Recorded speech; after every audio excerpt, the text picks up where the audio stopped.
Hello, welcome back. We're in Christmas. Merry Christmas. Merry Christmas. It is December 26th. Uh-huh.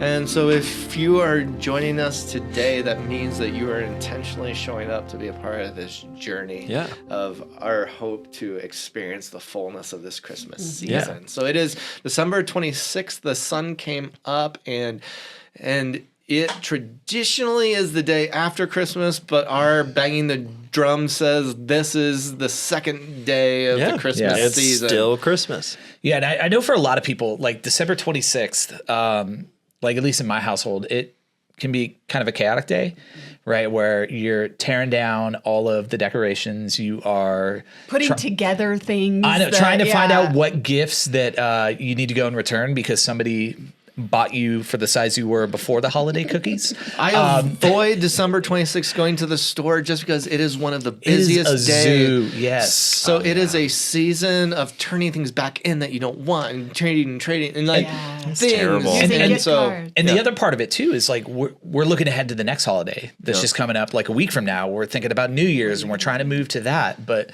I think the hope that I have, at least for this conversation and for all of us who are part of it, is that we don't rush past Christmas because we're still in Christmas. There's still a lot to be experienced and celebrated. I was listening to a podcast of this girl that I follow, and she's very much not a minimalist, but a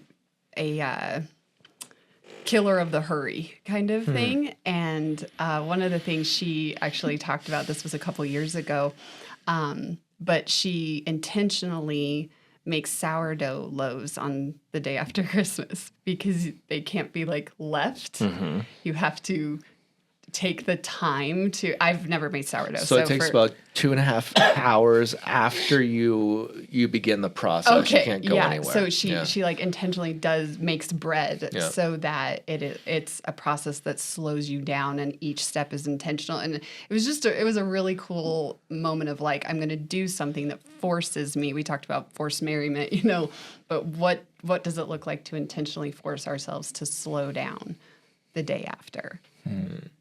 It's good. I won't be making bread, but I'm sure there's lots of other things. KJ might be making bread. I enjoy making bread. And so that kind of gets me thinking like, well, okay, if we're slowing down and we're pausing and we're still stepping into the season, then what are we thinking about? Right? What do we allow in our hearts to ponder and reflect? And the thing that I've kind of been wrestling with and thinking about is just this idea of like, man, how does Christmas actually impact us? Right? Like what does it do to us? How does it alter the trajectory of our life? And so like you think about Mary and Joseph, right? The mother and father of Jesus. Man, Christmas, that changed a lot of things for them, right? They were living, they had this plan, but then Jesus shows up, right? God with us. Baby changes everything. Yeah.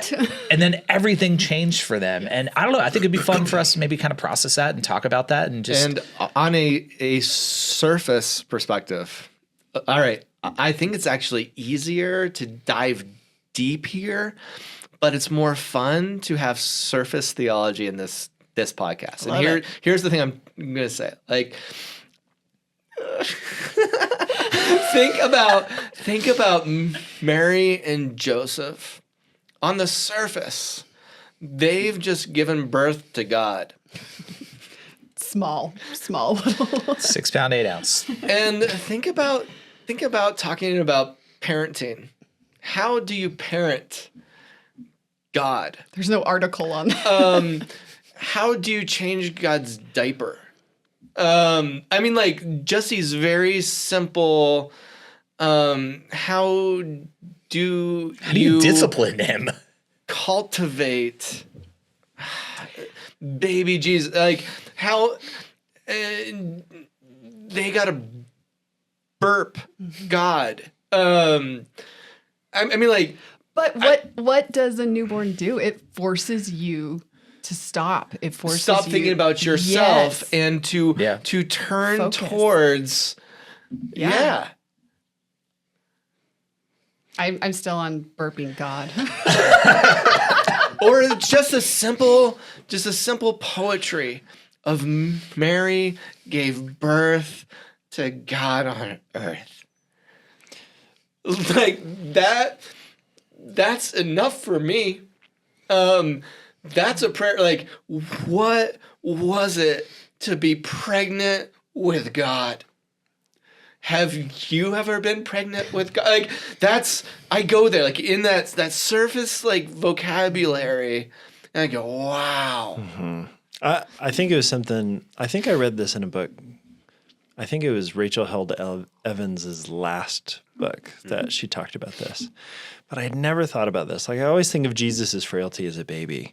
But she pointed out, for 9 months, Jesus was dependent upon Mary to sustain his life.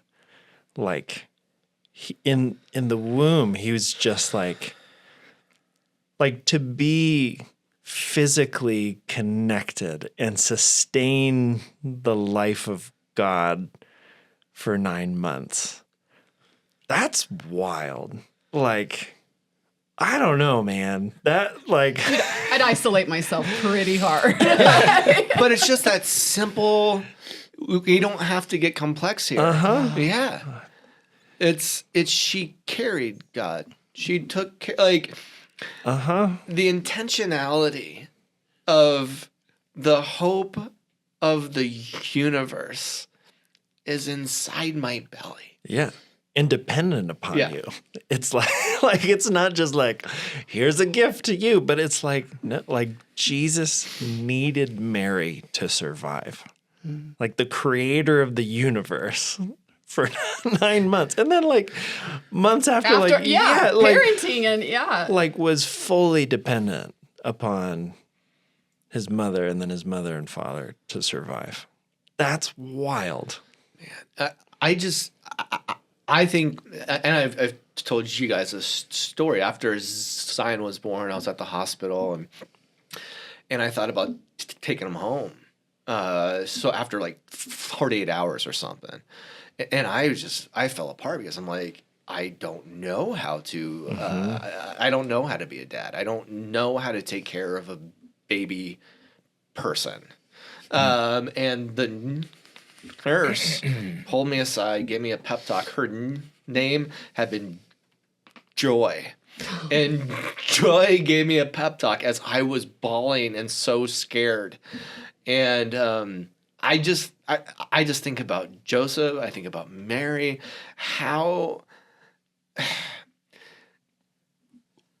if you and I, if the four of us had the same conversation on how to parent Jesus that they had, of how do I cultivate Jesus in my daily life? How do I shift my gaze, my heart, my priority to I want to see him grow here? How does that change our conversations during the Christmas season?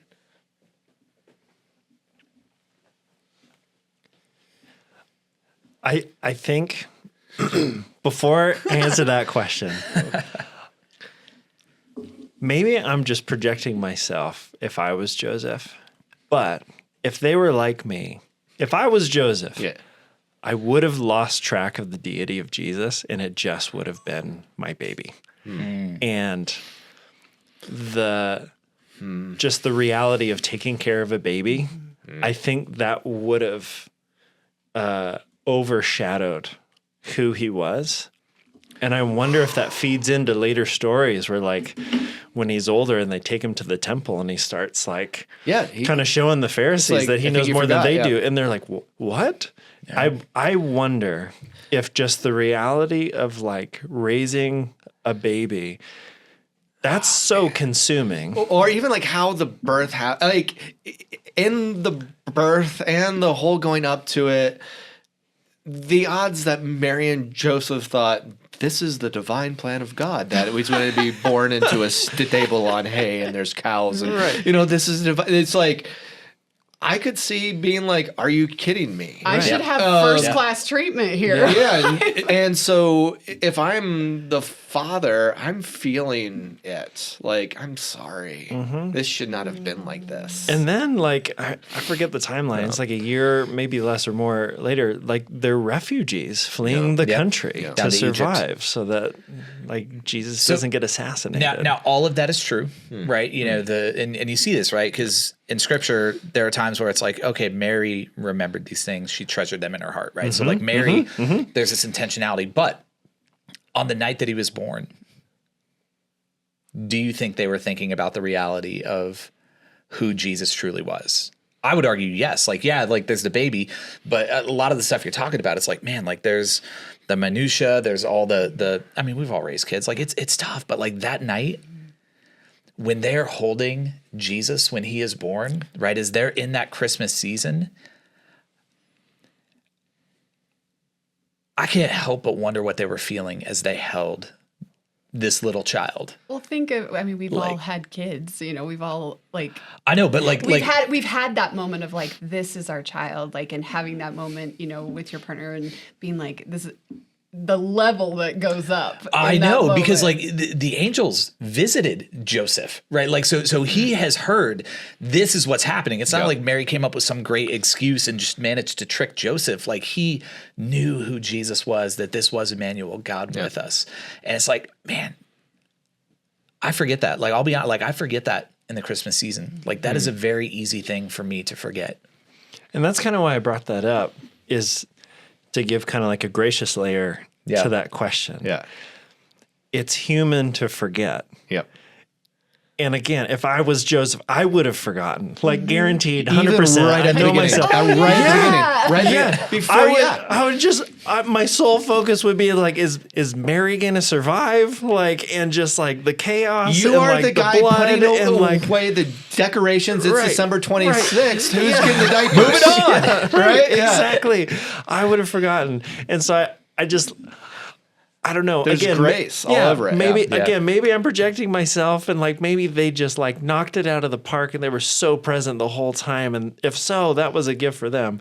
But like, there's grace here. It's okay for us to get distracted by the reality of living with Jesus, to forget that he's actually Jesus.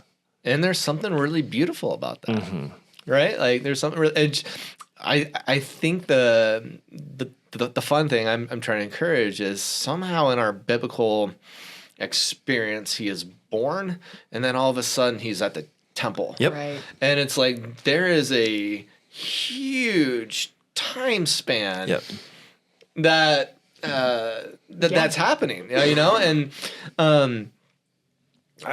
I think it's really beautiful and fun. First of all, I'm going to point out it is December 26th, and our conversation has continued to talk about the birth of Jesus. Like that's pretty cool. So all of you are having conversations that people have already forgotten about. Yes. Okay. People have moved past this. We are the best. You are the best. I just think there's something so cool about that. Is Yeah. it's continuing, Yeah. because Mary and Joseph got up the following day and they still Right. had a baby. Right? Good job. Day 2 of parenting. It's kind of like at the hospital, right? It's like the baby happens, that everyone comes, and then they go, and then you're like, oh, the party's over. Joy What do we sends you do? home. Then you're at Yeah. home going, what have we done? Yeah. Seriously. All right. So from that experience, okay. So thinking about this idea of what is it to be able to experience the birth of Jesus and to celebrate the birth of Jesus in a this is going to change everything type of perspective. Yeah. Or it has changed everything type of perspective. Yeah, I think both of those questions are the right question. Like, how has it, and how is will it? Yeah, will it?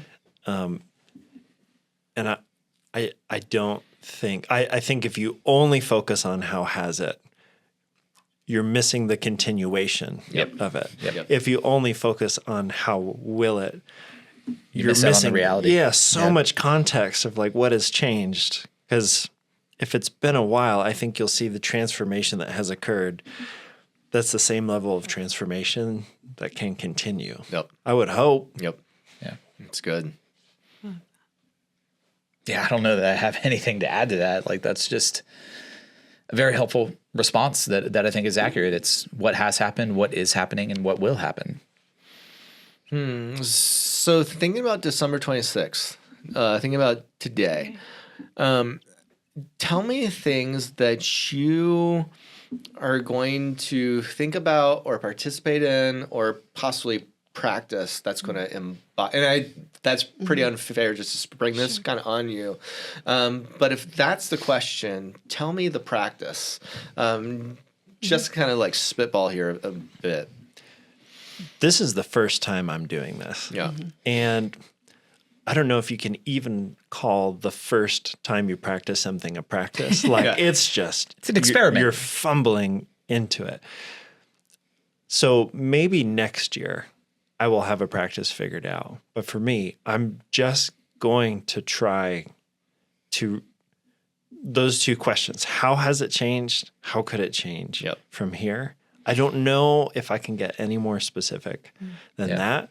And just give myself, now that the holidays are over, give myself the chance to just sit with that. So it might be after we put the kids to bed, Yep. I just sit on the couch for a couple hours and just open my mind up to just think about those things. It's good. Yeah, and those are good questions. I like those. Again, I haven't practiced this either. Yep. You know, December 26th, like this is my daughter's birthday. And so usually we're in Oh, full right. birthday mode today. But what I want to do is I want to create space to sit with my wife and to actually engage those two questions you just said and the things that we've been talking about, because I am the person who moves on. Like Yep. I am the Me person too. who is looking to the next thing. Yep. And so to sit and to pause and to reflect and to dream and to hope and to continue to remember that Jesus is still here, like that is going to be my practice. I love it. So there are some families that on Christmas Day, they do a birthday cake for Jesus. And I'm not knocking that if anybody does that. But the day after, I'm going to make bread. I love it. That Yeah. Christmas is bread. awesome. I can show you how. Like He can give you a starter. I can. Yeah. Do you have starter still? Yes. Yes. Yeah, let's do Okay. it. So Hold me to it. Yeah. Done and done. Done and done. I think just the simple practice of things aren't over. How do I draw a continuum? So today I'm going to be playing Christmas songs. I'm going to be fully decorative, and I'm going to have a Christmas party tonight, and I'm going to invite people I care about. So it's a continuum of Yeah. Christmas. What's funny is like we've always sung that song, the 12 Days of Christmas.